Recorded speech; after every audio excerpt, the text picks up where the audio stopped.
This video will be concerned with areas of responsibility. Now you'll see from the bottom right hand corner of the screen that there are 118 slides, so it's quite a long video, and it may be worthwhile stopping the video from time to time, having a break, but remember to come back to the video and finish it, of course. But it may be worthwhile having a break from time to time. It is quite a long video.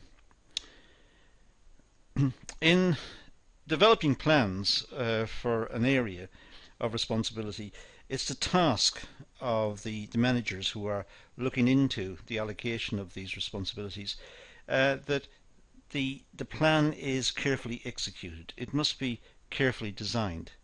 So areas of responsibility should only be allocated once there is a clear understanding and there is clear demarcation of the area of responsibility. So it's not something that should be done lightly. It's something which should be planned and planned out carefully. An area of responsibility could be to manage a department, introduce a new product, project manage something, engage in some research, make sure that some strategy is implemented. It can range right across all of the spectrum of activities within a company, and they can be broken down into areas of responsibility. So some person is given responsibility to ensure that some task is completed or some function is performed. Planning is a crucial element. All activities must be coordinated in order for operational plans to be effective. So the company may have a strategic vision of where it wants to be in, let's say, 5 or 7 years time, or some figure of that nature. So that's where it wants to be in terms of its market position, its profitability, its status within the market, and so on. But it'll also have operational plans, which are more day-to-day plans, plans for how to go about its activities, plans associated with production and distribution, or associated with office functions. So these are plans which specify the way the work will be carried out. And within those plans, to ensure that the plans are effectively carried out, there should be areas of responsibility allocated to particular personnel. So, for example, a departmental head should be appointed. This is somebody who will look after the department and run the department in line with the operational plan associated with that particular department.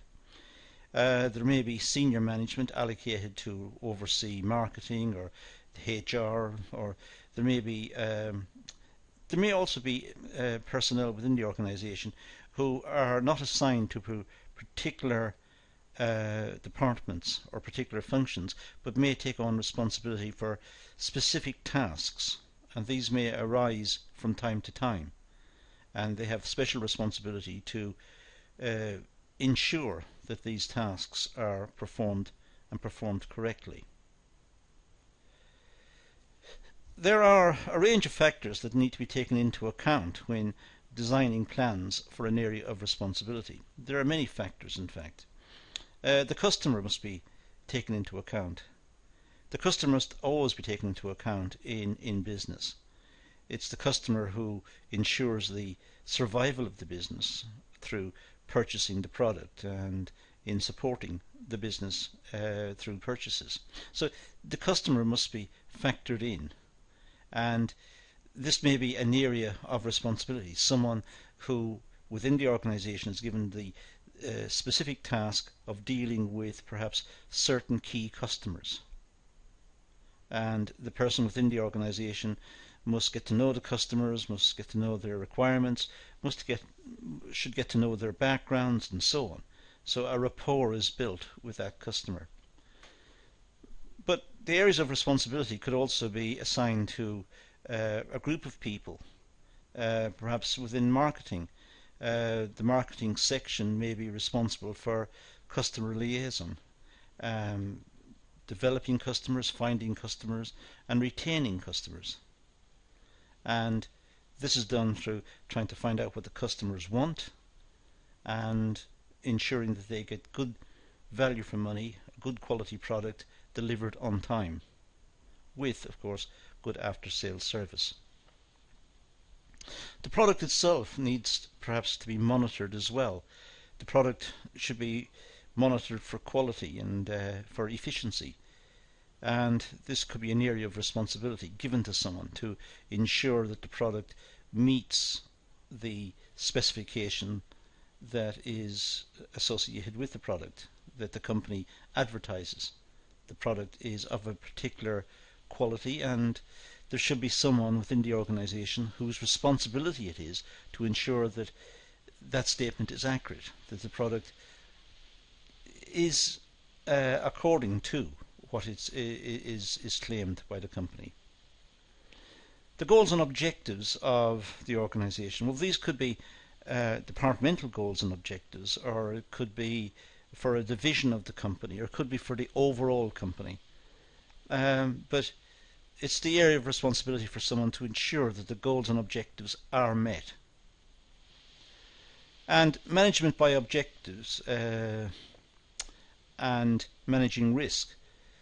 Well, someone should have the responsibility for doing this, for ensuring that the training is implemented and that personnel are given tasks that they can complete and so on. We'll talk about these again in a few moments. We'll talk about them in slightly more depth, but here I'm just running across briefly each of these particular areas of responsibility. Of course, the business plan and the planning process, that needs to be delivered, and it's best done if a person is given the responsibility to do it. Also, market research, to ensure that market research is accurately carried out and carried out at the right scale, that there's enough market research, and that resources are adequately dealt with within the organisation, dealt with in the sense that they are allocated when and where they are required, and the resources are not overbought. There's sufficient resources to ensure that the company works efficiently, but there is no excess or unused stock which is wasteful. And again, that could be an area of responsibility, perhaps within the procurement or buying department. And project management, of course, to ensure that projects as and when they come up are dealt with efficiently and are seen through from start to finish. So these are some areas of responsibility that we can identify. Let's run over them in a little more detail. The customer. Well, the customer is key when developing plans. It's important that the customer is central to any planning initiative. It's important that the customer is factored in, because it's the customer who ultimately, as I said earlier, leads to the survival of the business.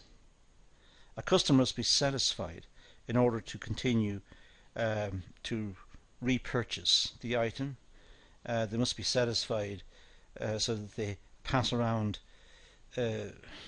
complimentary messages about the product and about the company, perhaps by word of mouth or by perhaps electronic mail, emails or messaging on phones or whatever, broadly in support of the product, because they've had a good experience and they feel that they've had good value for money. And all of this should lead to return customers and more sales, and of course therefore more profitability. An organisation consists of internal and external customers, and all customers drive the organisation to success. So we can see the organisation as having internal customers and external. And we don't often think along these lines, but in fact there are two types. The internal customers, well, the employees are internal customers. They have certain requirements for the job. They want job security, they want good remuneration, they want the business to be run efficiently so the business survives and they can keep their jobs. So the internal customers could be viewed as the employees. And the external customers, well, those are the people who purchase the product and the services. And they must be satisfied and content that they're getting value for money, and they've had good treatment by the company. This will enable them to continue to purchase the product. Now the product itself, well, a product is the main way in which companies aim to satisfy customer needs. A product may be any of the following. A product could be material goods. The company makes something which is tactile, something which can be touched. It's a physical entity, so it makes goods, and these goods are desired by the customers, and they purchase the goods, so that becomes the product. It could be intangible. For example, a service. It's not possible to touch the service. It's an intangible, but it's a product. The company is producing a service and is therefore producing a product. It could even be a location. A location could be the product because the location is desirable to customers. Perhaps they want to live in that location, or they want to build on the location, or they want to use it in some way. So a location could be a product. A person could be a product. It's not a nice thing to say, but we think of footballers, for example. They supply an intangible service. They supply pleasure for the spectators in watching the game. But the footballers are also, in a sense, bought and sold by clubs. So the person becomes the product. We think of music stars. They are a product, and they, in a sense, they are voted for by their supporters by buying their music and listening to them and paying royalties to them. So people can be products. An idea can be a product. Sometimes people have an idea and they're able to sell the idea. They have an idea for a new product or a new way of working, or they've invented something, or they've got some idea, and they're able to sell this idea to others who will then use it. So the idea becomes the product. So there are many ways in which we can conceive of a product. And each one of these could be areas of responsibility for someone to ensure that the maximum is achieved for the idea, for that person, for the location, for a service, or for the good. So someone will look after it, and that's the area of responsibility that person has. It could be the manager for the footballer. The footballer will have a manager. The music performer will have a manager as well, who will look after everything and will deal with that person. So we can conceive of these as having the attributes of a product.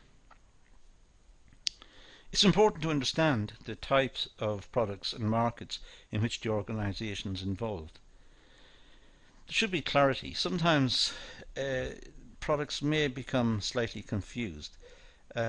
Sometimes, for example, a footballer who is someone who plays football, but at the same time maybe someone who markets aftershave lotions for men, or someone who endorses a particular style of clothing.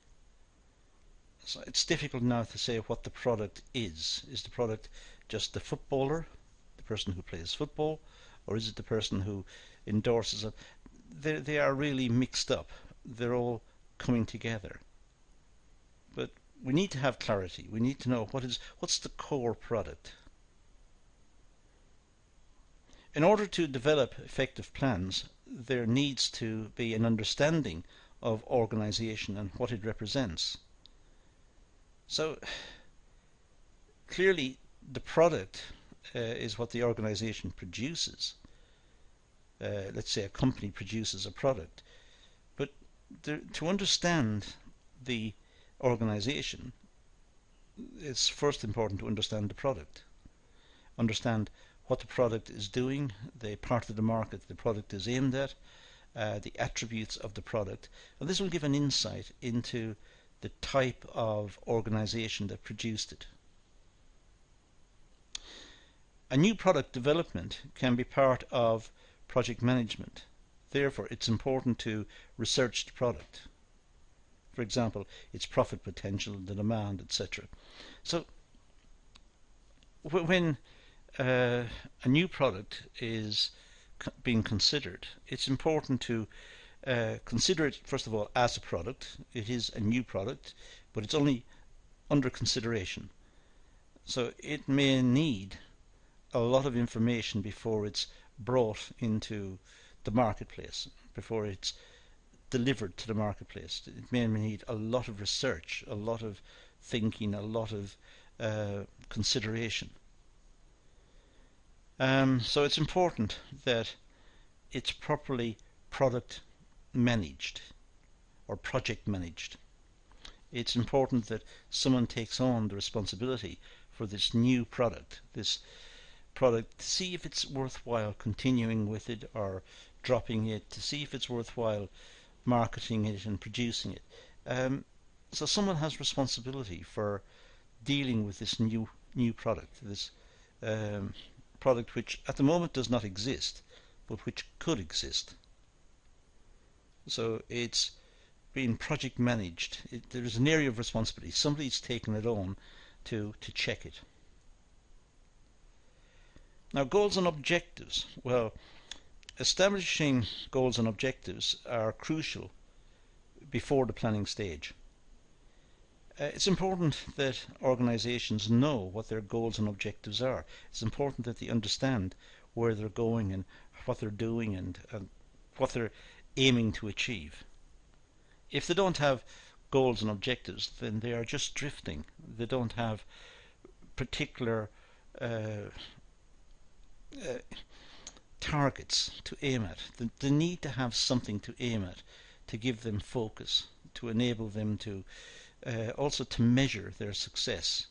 To what extent are they achieving what they were aiming to achieve? So they provide direction and ensure that all activities have a purpose and focused on achieving the goals set. So it's important that someone within the organisation has the responsibility to ensure that the activities of the organisation and changes that are being proposed for the organisation, that these are in line with the set goals and objectives of the organisation. And the goals and objectives of the organisation will be set out in its business plan. Setting objectives outlines the type of activities and resources and financial requirements. So, having set the objectives, then the area of responsibility is associated with the achievement of those objectives, and the objectives will also specify the types of activities that are being considered, the resources, and the financial requirements. So someone has responsibility within the organisation to ensure that the organisation is following its goals and making sure that it's not drifting away from these or sidetracking itself or dissipating its energy in areas that it should not be involved in. It should stick to its set goals and objectives. Now, management by objectives. Well, management by objectives is an important concept used by management. It's considered as a management tool. The basic principle of MBO is defining goals and objectives in order to achieve business processes. Goals and objectives are key in management by objectives. They are developed by employees and management. They're reviewed and assessed on a continuous basis. Now, management by objectives can run right across the organisation. It could be that the top management aim to achieve the objectives set out in the business plan or in the mission of the business. So the top management need to do that, but they will have links with, let's say, departmental heads. The departmental heads will have a set of objectives which are set out for them that they need to achieve, and this will be assessed during appraisal systems, the extent to which departmental heads were able to achieve their objectives. And of course, within departments, key individuals will also be given objectives, and they will be appraised as well to see to what extent they have achieved what was given to them. So it's a management tool that in a sense cascades down through the organisation, but ensuring that all of the people who are affected by management by objectives, that they are aiming to achieve what's been given to them. And of course, ideally, every person in the organisation should be affected in this way and should have an appraisal. But it depends on the size of the organisation, and it depends on the nature of the tasks that are undertaken by different personnel. Performance appraisals, as I said, and performance indicators are methods to assess employee achievements towards their goals.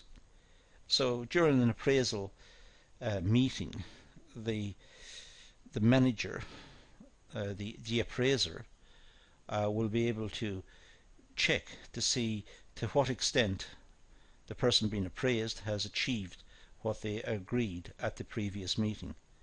And if they haven't achieved it, then some explanation will be required to see why it wasn't achieved, and perhaps some remedial action taken to ensure that the person will be able to achieve their goals and objectives in the next round, the next time they have their appraisal, that they will have achieved what they said they would achieve. The aim of management by objectives is to identify objectives which can be by department, by employee, or by management. As I said, it in a sense cascades through the organisation. There needs to be, I should say, an understanding of the purpose of objectives and what will be achieved. So there should be clear understanding of the objectives and what's meant by the objectives, and also there should be clear understanding of the obstacles to the achievement of the objectives. And there will always be issues that need to be overcome.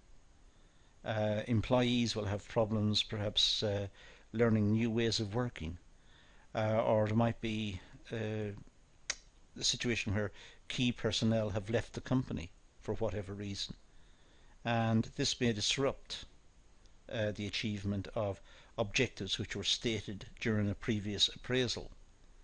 It could be senior management, some members of senior management retire or leave and go to work for another company, and so on. So there can be issues associated with the achievement of objectives. Now, managing risk. Well, risk management is the identification of potential risks to a project or to the organisational plans. What are the risks that will affect the organisational plans? What can go wrong?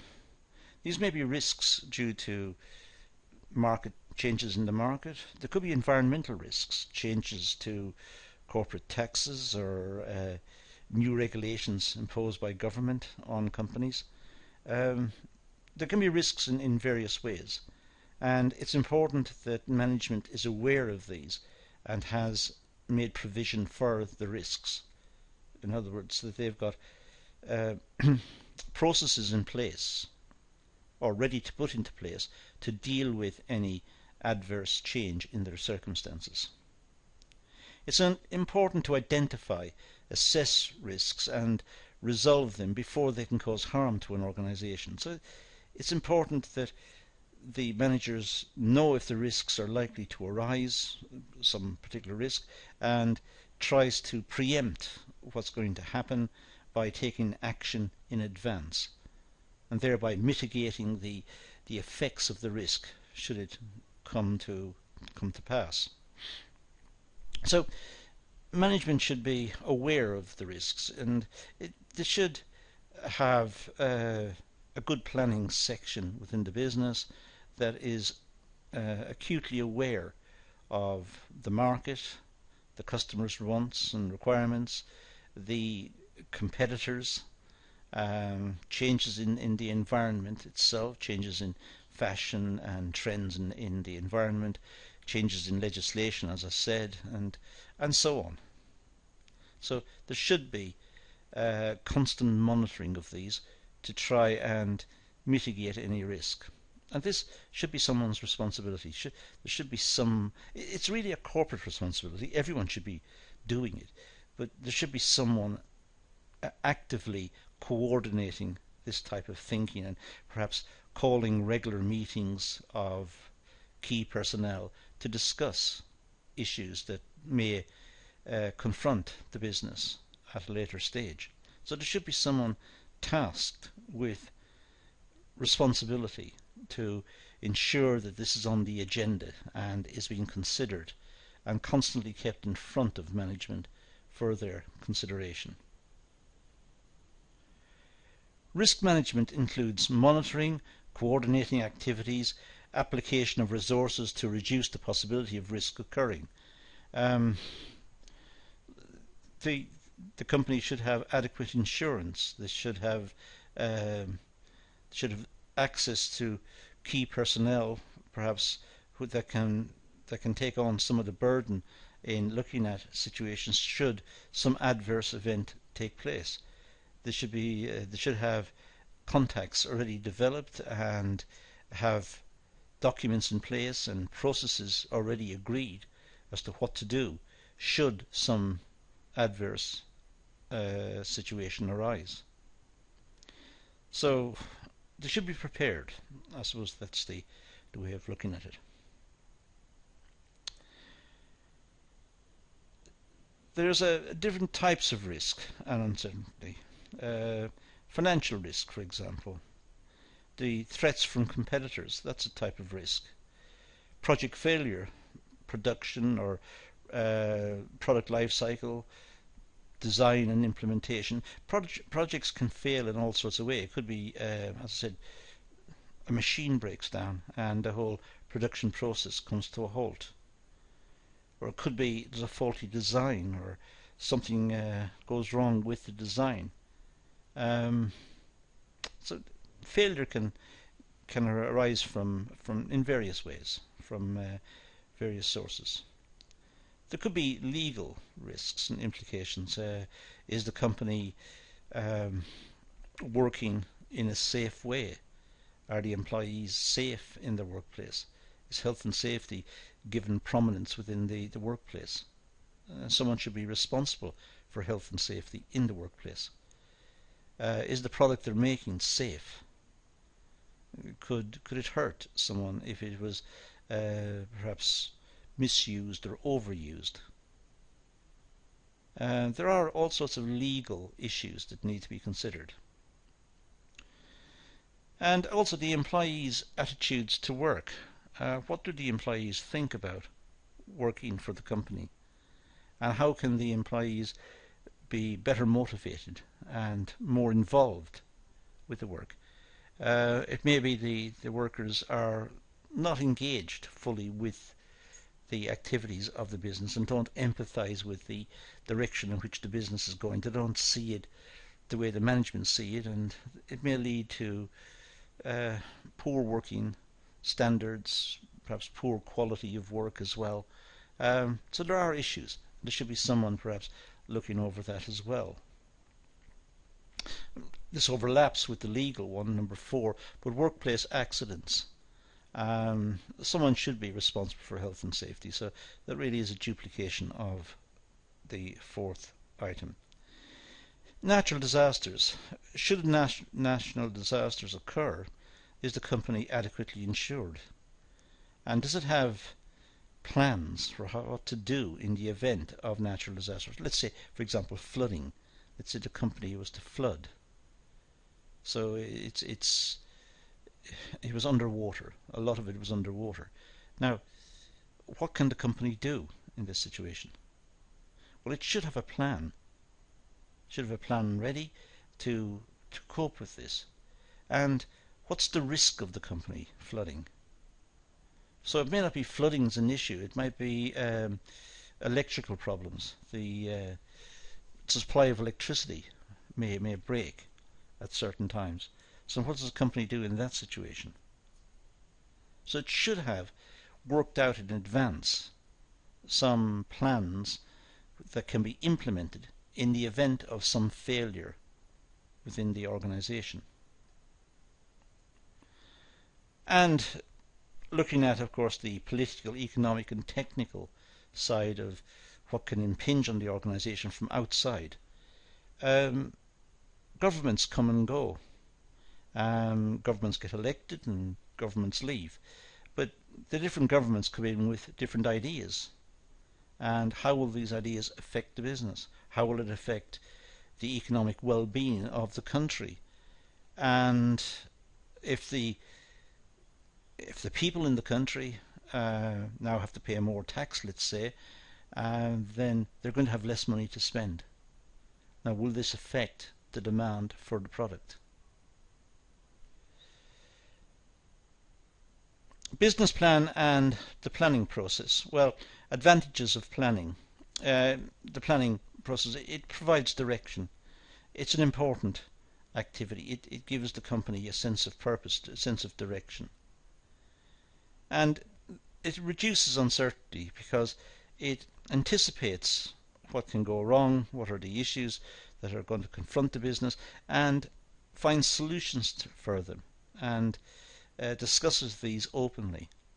Now, it may not be comprehensive, it may have missed some, but at least it should anticipate the big ones and the obvious ones. There might be new ones coming along, and perhaps that's the reason why the business plan should be revisited on a periodic basis and updated, especially updated in light of the experience of running the business and being involved. And minimises waste and redundancy. Having a good plan means the company is focused on achieving something, so it's not dissipating its efforts, it's not working unnecessarily. It's not doing things which are not central to what it planned or what it needs to do. So it's not wasting time or effort, or it's not engaging in processes that are wasteful. And it sets standards for controlling the business. In other words, once the business plan has been worked out and all of the various parts of the business have been sorted and written up, then there's a standard for controlling the business. The business knows what it should be able to achieve in a certain time period, and that acts as a standard for controlling the efforts of the business and ensuring that the business has got focus. It is concentrating on what it said it would concentrate on. Now, the purpose of planning, well, higher profits and a good return on the assets. That's important, having higher profits and a good return on assets. There should be other positive financial results, better cash flow, for example, so the business is able to meet its current demands. It's able to pay wages and salaries and pay bills as and when they arise. But the purpose of the business, presumably, is to make higher profits and to have a good return on the assets. And the business plan shows how this can be achieved. And it makes assumptions, of course, about the size of the market and the amount that will be sold in a given time period. But the assumptions should be realistic. And the assumptions should be based on some research as to the size of the market and the revenue potential of that particular market. The quality of planning and implementation affects performance more than the extent of planning.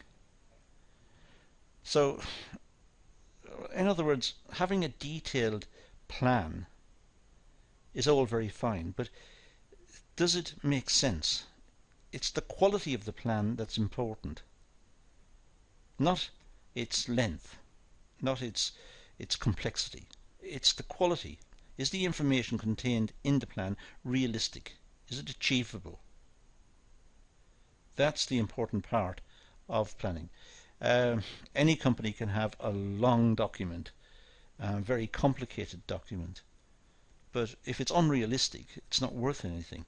It should be realistic. It should be a quality document, one that is achievable. The goals and also the objectives of the business. Well, the desired outcomes for individuals, groups, or entire organizations. What are the outcomes? What's the company trying to achieve? It could be trying to achieve higher profitability. That's a fairly obvious one. But it could also be aiming at greater market penetration and perhaps greater market share. It could be aiming to develop a reputation within the market as an innovative company.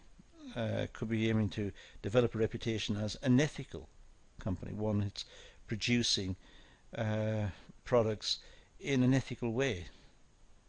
Perhaps has good green credentials. So the goals, well, they provide direction and performance evaluation criteria. That's what the goals do. They indicate where the company wants to be in a certain time period, and they set out what should be achieved in that time period. And of course, if that's not achieved, then that is an area of concern that can be subject to evaluation, and it can be measured. The shortfall presumably can be measured. They didn't achieve what they set out to achieve.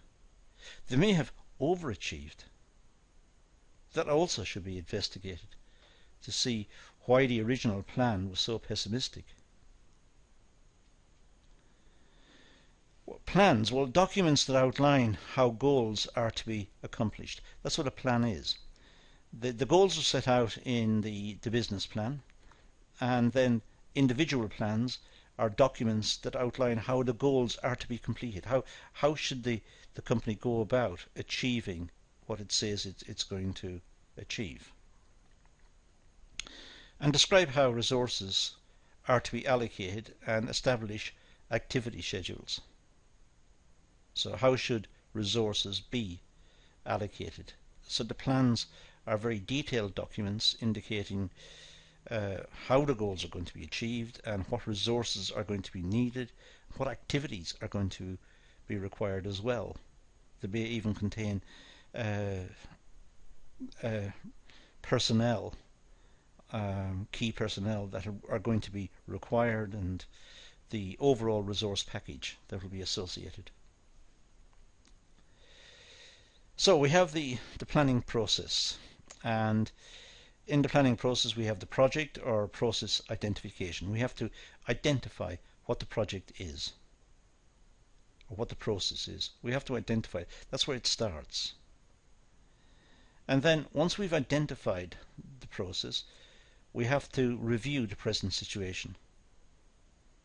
So we've identified a process or a project that perhaps needs to be undertaken. And then we have to look at the present situation to see what is currently happening within the organization. Then look at the project again and conduct a SWOT, a strengths, weaknesses, opportunities and threats analysis, and conduct some research. Look at the project and see if the project has strength. Is it a good project? What are its weaknesses? What are the opportunities if the carry out this project? What are the threats? And do the research to back up this SWOT analysis. Then marketing assessment and marketing analysis. Having decided on some project, it's important to see if there is a market for the good. If there's no market for it, there's no point in doing it. So it's important to try and work out whether there is a market. And then evaluate the alternatives. Look at the proposal and then look at perhaps other proposals that may also be put forward for consideration. Try to select the best one. Sometimes companies have many different possibilities. So it's a question of trying to evaluate which one is best. And having selected one of them, then prototype it, design it, and look at all of the production issues associated with making that project. So try to make an example to see what it looks like, what it feels like, what are its functionalities. The prototype can concentrate minds more than perhaps an image or some words on a piece of paper. So a prototype is one which can be looked at and rotated and felt. So look at the design and also try to work out what production techniques are required to bring about this particular project. How should the production be configured to bring about this particular project? Then of course budgeting. What's the budget for this project? How much will it take to make it? And how will it be financed? Running from the budget, it may be possible to move a little forward with advice from marketing personnel to try and make estimates of the payback period, for example. When would the company consider it complete, that it has repaid the investment expenditure? When would the company consider that that has been repaid in full? Perhaps it considers it will be done in 2 years or 5 years or whatever. So have some estimate of the likely sales, the likely revenue stream associated with the project. Look at the net contribution to profits after the costs have been taken out, and see what the return on the investment is. So look to setting up budgets and how the project can be delivered and financed. Market research. Well, market research is vital and allows management to make decisions based on valid and reliable information. Without market research, then the managers are guessing. Now, that might be good in some respects because it's cheap, and if the managers have a lot of experience, then perhaps their guesses are good.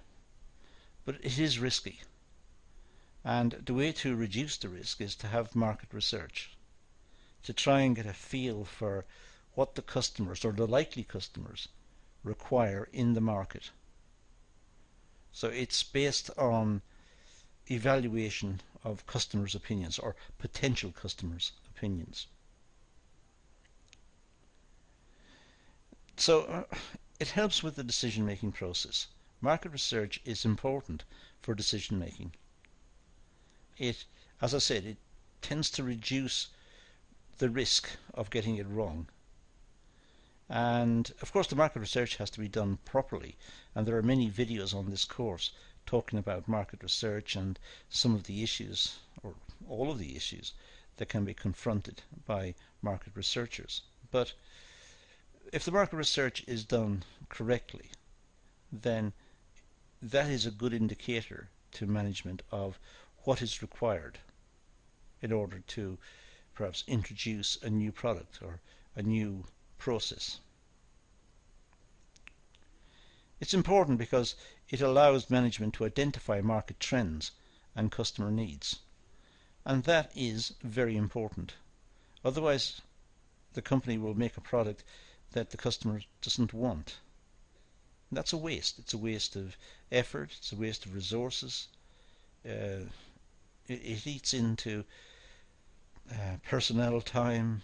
It takes up financial resources, and it's just a waste. So it's important that projects and new products are implemented after market research has been conducted, because the market research is an indicator of the likely response the market will have to that particular product. So market research is what helps management to make marketing decisions. It's as simple as that. Market research contains raw materials which help an organisation conduct their daily activities, make day-to-day decisions, and produce policies. So when I say it contains raw materials, it looks at the raw material requirements of the business.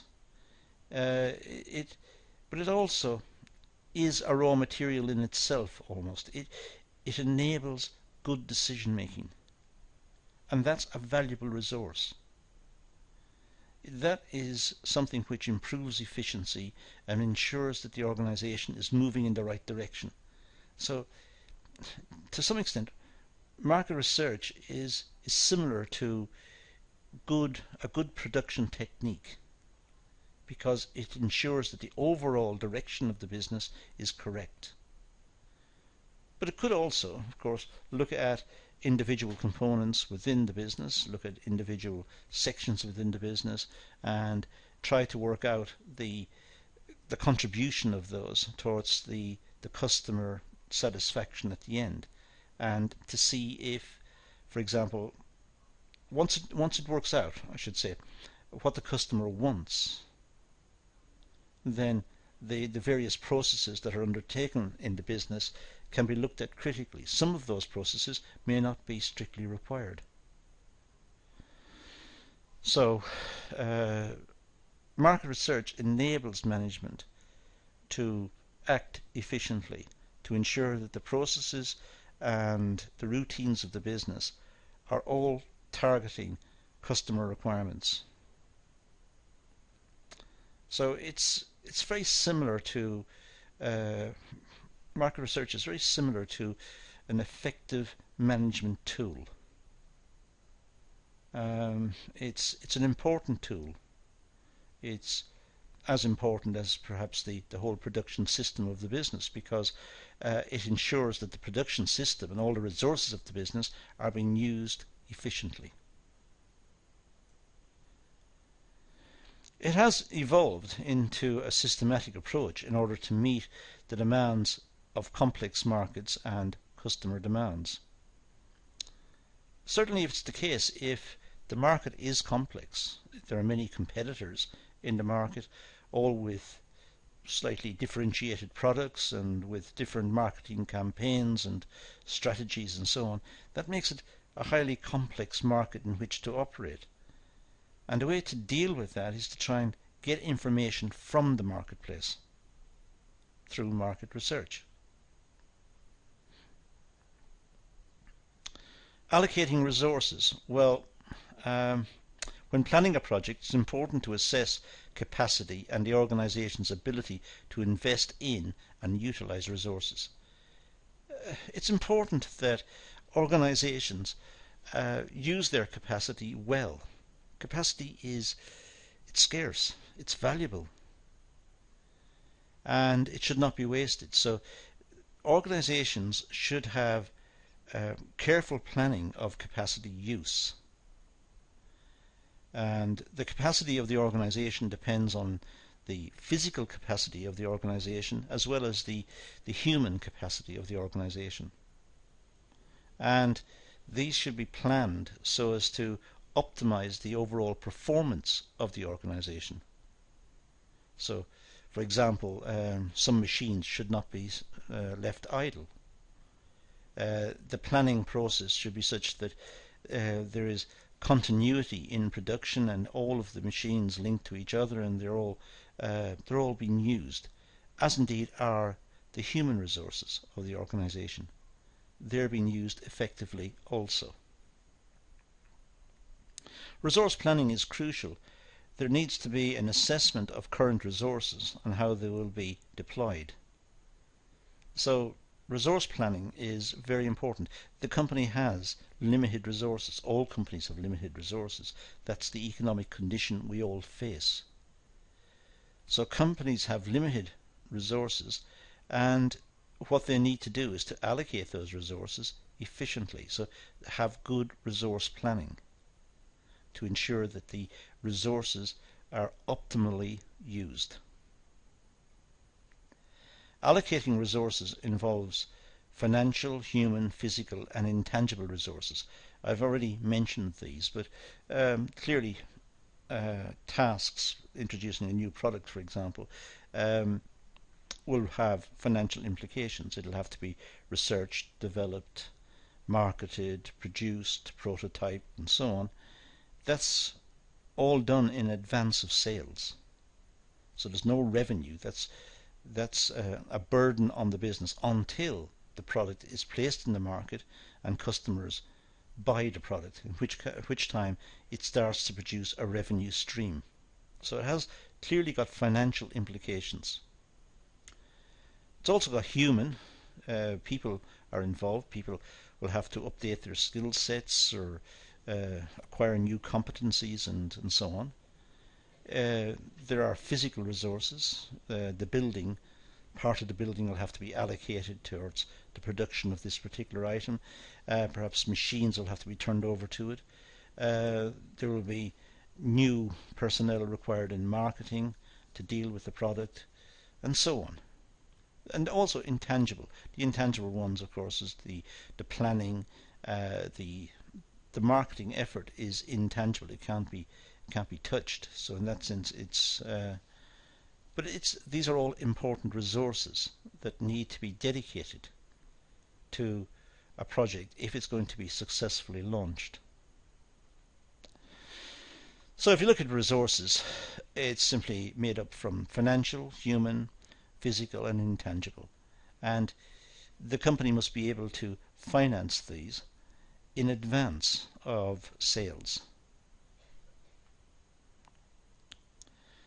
Now, project management.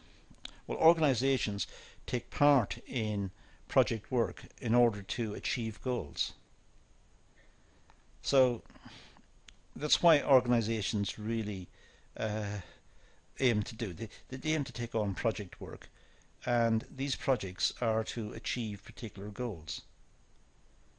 So it's necessary to specify the goal and then assign the project to someone. There's an area of responsibility given to a department or to an individual to ensure that the task has been allocated correctly to a person who will see through that task and enable the task to be delivered according to the requirements of the customers. The aim of a project is to achieve a task and an objective within a given time frame. Generally speaking, it's all time bound. When someone's given a task to deliver a project, there is a time period associated. It's not open-ended. They're not told to produce a plan for something and do it sometime in the future. They're normally told it needs to be done by a certain date. So it's time bound. Project management involves a range of activities and responsibilities and must be considered with a team of people. So project management can be quite complex. There may be a project manager, but then a supporting team as well who make contributions. It depends on the task under consideration, the complexity of the task. Some may be very large tasks involving a lot of resources, in which case the project manager will be very powerful, will have a large team working with him or her to ensure that all parts of the task get due consideration. So project management is an important function, and that would be allocated to a specific department and to perhaps some individuals within the department to take on that particular role. Project management involves planning, monitoring, organising, controlling and allocating resources to achieve a goal or a critical success factor. Something which must be achieved, the critical success factor. So project management involves planning, monitoring, organising, controlling, allocating resources. So project management is ensuring that the job gets done. And it gets done according to the requirements of the organisation. And also the project management team will be scrutinising the task for efficiencies all the time. A project is always a temporary activity which takes place to introduce new developments, new product, services and research. So a project for the project management team tends to be a temporary one to get it launched. Once it's launched, it becomes the responsibility of a particular manager to run the project, because all of the development issues have been sorted out by the project management team. But in some companies, the project management team may still be involved with the project long term, because perhaps the product is undergoing continuous scrutiny for improvements. New research and development techniques are constantly proposing changes to the product, and this will need project management to ensure that the changes work, that they conform to the requirements of the rest of the project and also meet the requirements of the customer. But some projects may be short term, just get the project up and running and then hand it over to a departmental manager who will take over the project and run it as a routine activity, because all of the issues were sorted out during the project development stage. The aim of a project is to achieve all its aims within a given time frame and constraint. It's important, as I said earlier, that there are time frames. There's a time scale to all the activities, and the workers on the project are aware, all the members of the team are aware of the time scale. So they make the effort to meet the time constraints and to deliver their recommendations or deliver their project or whatever it is they were working on, delivered according to the requirements of the organisation, so that the organisation can plan and integrate tasks and projects and integrate them in the sense that there is overall coherence within the business. There are no tasks outstanding and tasks which could be suffering inordinate delays which need to be explained. So, as we see, it's quite a long class. I hope you've stopped the video a few times, but do go back over it several times and make notes. There are many issues in this particular video that need to be clearly understood and worked out. Everything from management by objectives through to project management here at the end. All of these need to be understood, and perhaps some extra research done into these particular topics so that you have a more comprehensive set of notes on each of them. But that's all we're going to deal with here, so let's leave it at that and say thank you for watching.